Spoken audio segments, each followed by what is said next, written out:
urbanization continues to replace the old with the new.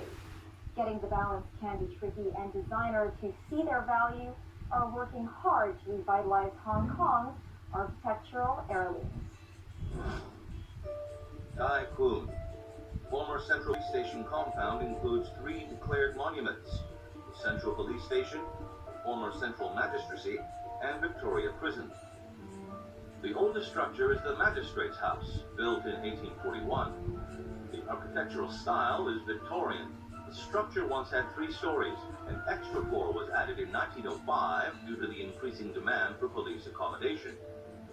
In 1995, the compound was classified as a heritage site. The project to revitalize the compound came with many limitations because the structure of the buildings had to be kept intact. You know, this was all part of a area of Hong Kong which had the police, the magistrate. This was the officers' mess. So where the police and the army were housed, and this level was the officers' mess. And we were very fortunate to get this location, and we wanted to make it into quite a special destination as a restaurant, so that people could experience the colonial feel and experience the beauty of being central. Simon says designers had to work around the constraints of the antiquities because they were not allowed to change a thing. He said the designers used the beauty of the building and the breadth of history to give customers a memorable experience. We wanted to show the brickwork, and what happened then, we cleaned the brickwork to the old style, and then we sealed it so that it doesn't fall off or flake, and therefore it allows us to just see the history of all the decades and decades of life that were here.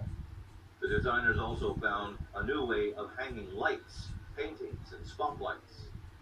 What we've done with the walls is that we've got a special way to hang paintings, so we don't put nails in the walls, but we can hang it off a wire.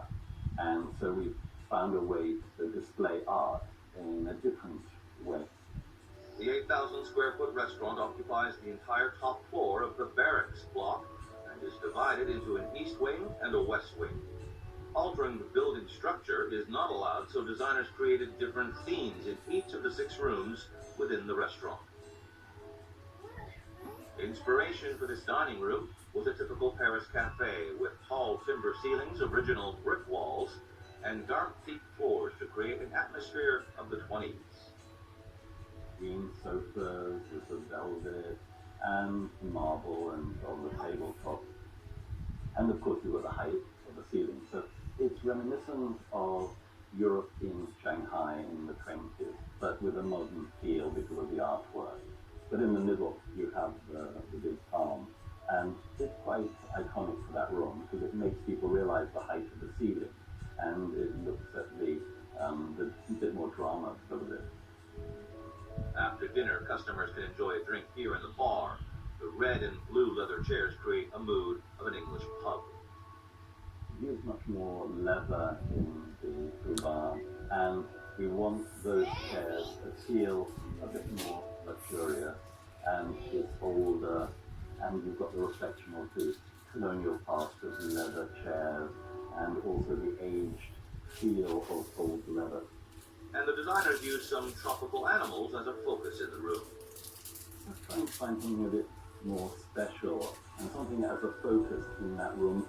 And we found this peacock. The feathers are so beautiful, and the color of the feathers, and it can be lit. And so we thought we'd put it on the outside of a birdcage rather than the inside of a birdcage. The barracks block has a wide corridor on each floor that allows for better ventilation during the hot summer. So we're very fortunate that we have the width here to put these sofas, which are a bit more traditional in style.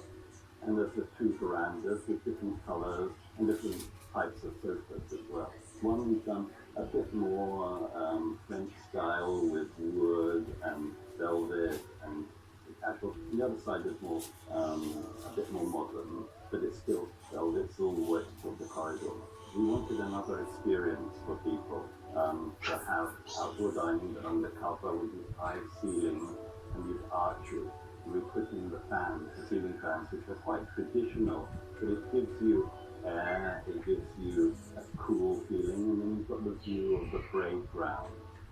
The name of this lounge was inspired by one of the products on sale, whiskey.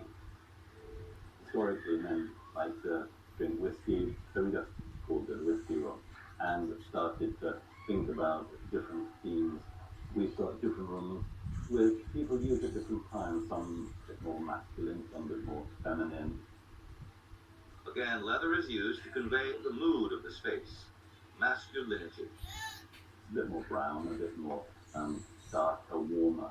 The balance is, of course, on the other side, we've got the pink room, which is very feminine, which is completely over the top, very pink and beautiful, and the lighting is very light and warm as well. Much more curved, so more intimate. The soft edges of the furniture and the pink velvet match with the floral prints of the wallpaper and brickwork. A point of interest in this area are the tilted mirrors. It's just to show people rather than just reflect straight. So it gives you a different feel. It reflects from light and inside. So if you're sitting at a table and you reflect, you can see what's in the courtyard or the old buildings or the roofs, and the mirrors work to give that sense of light. And you've got also the panels, which are in fact fabric and which hold up. So we wanted to reflect also what's on the walls, which are still the same sort of color scheme as here, inks and blues and yellows. The design of these two small rooms are less elaborate. An elongated table can accommodate 10 people, ideal for private dinners. Another room was inspired by the libraries of the 19th century.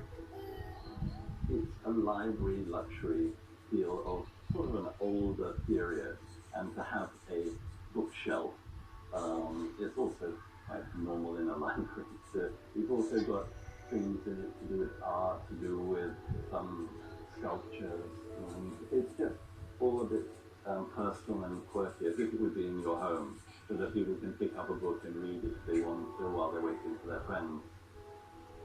Simon says it was very challenging to renovate a 170-year-old heritage building, but through the efforts of his designers, the compound was revitalized with colonial grace.